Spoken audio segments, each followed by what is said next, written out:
Ensuite, qu'est-ce que je fais avec 10? Par 6. 10 fois 6. 60. Après. On enlève 30. Alors 60 moins 30 est égal 30. 30. Ensuite, j'obtiens combien? 10. Maintenant, si on choisit 7. Dans le calcul littéral, il y a les programmes de calcul. Donc je fais entrer un nombre et je sors un autre. Donc le but de l'activité, c'est, voilà, ils ont fait des calculs, ils ont testé, comme ce que j'ai fait au tableau, 2, 3 nombres. Et ce qu'ils vont essayer de faire, c'est que faire un programme et voir si avec le programme, j'obtiens les mêmes résultats. Donc on va lui faire dire cette réponse pendant, on va dire, une seconde.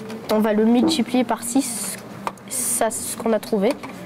On va faire opérateur, multiplication, la réponse plus 5 fois 6. Et on va le mettre dans une bulle. On peut faire ce qu'on veut en fait. Ouais. C'est ça qui est bien. On peut faire ce qu'on veut dessus.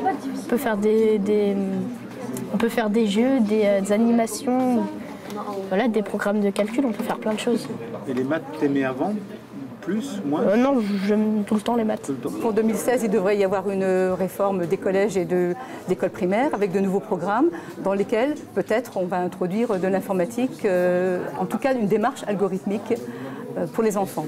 Alors on ne sait pas encore, les programmes ne sont pas parus, donc on ne sait pas encore exactement sous quelle forme ça aura lieu, mais il nous a paru intéressant de demander à quelques équipes de commencer à réfléchir pour qu'on puisse avoir des expérimentations et qu'on voit ce qu'il est possible de faire avec des enfants, et justement des enfants d'école prioritaire, pour montrer que l'algorithmique c'est pour tout le monde, que l'informatique c'est pour tout le monde. Ce qu'ils apprennent de fondamental, en fait, c'est d'utiliser des techniques de transformation d'écriture en mathématiques, c'est-à-dire le développement en factorisation, pour justement écrire par exemple une expression plus simplement.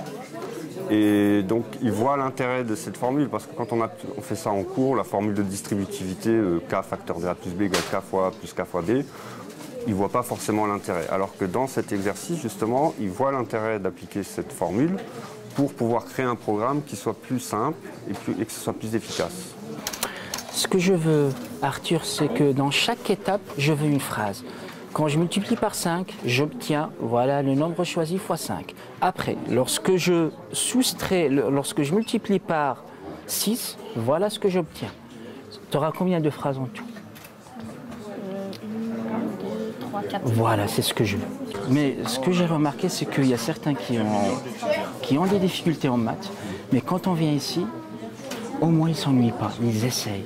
Ils font des simulations, ils peuvent tester autre chose. On avait fait des spirales, des carrés en spirale. Ils ont trouvé des choses que j'attendais pas. En plus, l'élève peut s'auto-corriger, et ça, c'est pas forcément possible en classe entière, hein, comme il peut voir si ça marche ou pas, quoi. Donc ça, c'est intéressant.